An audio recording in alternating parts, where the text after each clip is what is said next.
One of my friends said, I am light on hope. Well, no more. After reading the papers this morning, I can give you probably 5 or 6 reasons for hope. Trump regime is totally losing popularity around the country, and it's happening fast. We haven't counted the first 100 days yet, but we will, and there'll be a reckoning. But now there's reckoning enough. Reckoning for a movement that's going to prevail. 1, the tariffs. There's no real plan behind the tariffs, and because Trump is not a person of his word and has little integrity, we're going to just be isolated.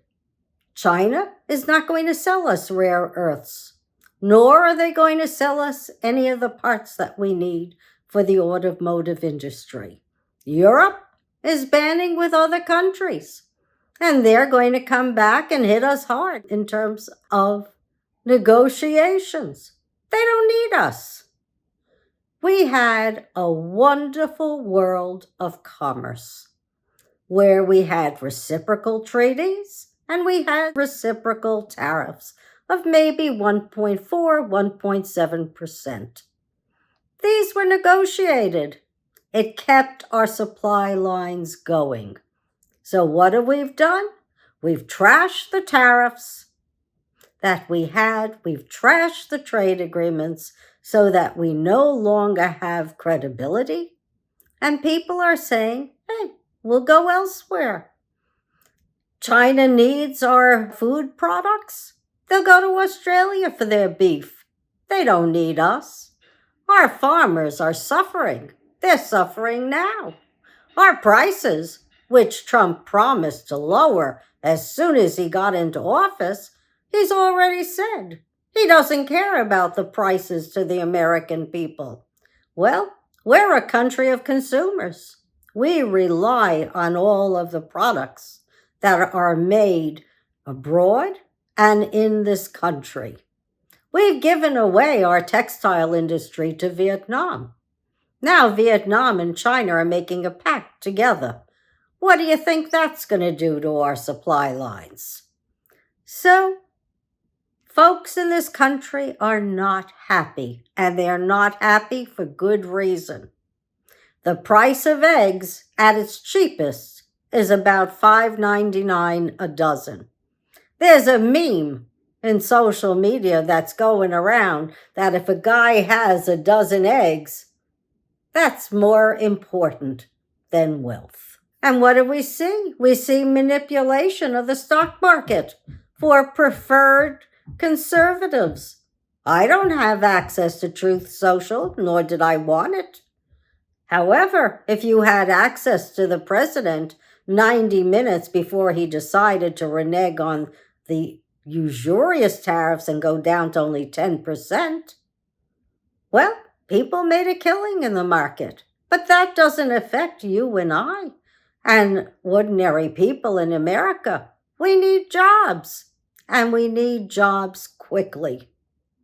And how are we going to get our jobs? Well, one way would be to use the funds that were given to the states through the Inflation Reduction Act. Then we'd have money for infrastructure. Trump's touting how he's bringing back coal.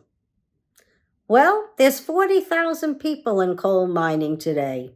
There are 300,000 folks working in wind and solar energy alone.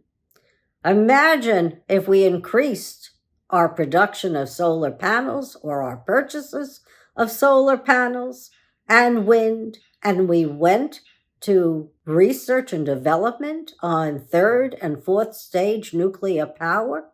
We could power our world cheaply, and we'd employ twice as many people as were in the old fossil fuel industries. We don't need them. It's killing us. In Europe, they take a month off for vacation. Here, we're speeding up the poultry lines so that folks are injuring themselves at an incredible rate. We're not educating our kids, and Trump is happy to start telling universities who and what they should be teaching. That's not right. Who's going to come here? Luckily, Harvard has stood up to Trump, and all the other universities are standing up also. Federal grants, people said years ago, you can't get used to them because you never know when a regime will start telling you how to teach. And we've gotten used to freedom of speech and being number one in the world globally. But if foreign kids are going to be deported for no reason, why would you send your kid here? You could go to Europe. You could go to China. You could become engineers elsewhere. Canada is picking up a lot of people who are afraid to come to America because they could be illegally deported. Just like that poor El Salvadoran citizen who came to America to escape brutality, Kilmar Abrego Garcia. Never had due process. Trump doesn't believe in due process. He doesn't believe in the rule of law. But we know that if we don't follow the rule of law, there are penalties for us.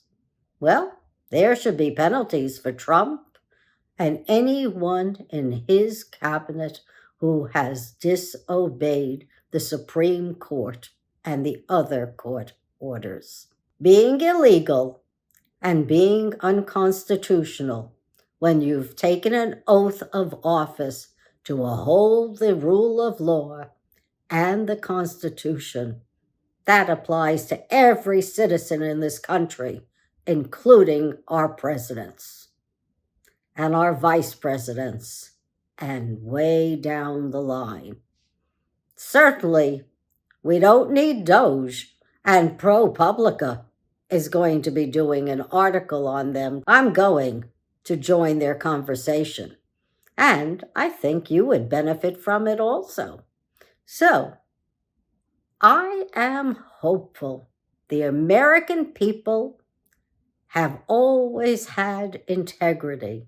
We've always respected the rule of law and the Constitution. We've never had a president who enjoys making money as president of these United States. His Truth Social is now going to become an investment platform.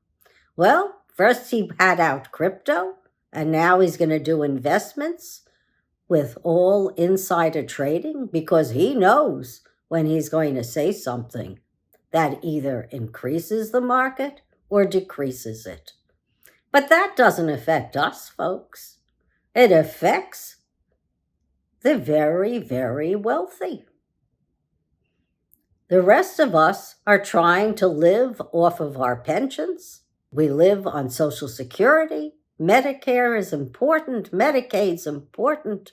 The CHIP Act is important. Don't you dare look at our entitlements, because there are other people who can afford taxes and increases, and that's the wealthy and the corporations. They pay a minuscule portion of the $4.7 trillion that the government collects in taxes. They pay only $580 billion. I think that there's a lot of low-hanging fruit out there, and it's not the lower classes and the middle classes. It's the upper classes. So I'm hopeful. I don't expect Trump or the Republican Party to outlast the midterms.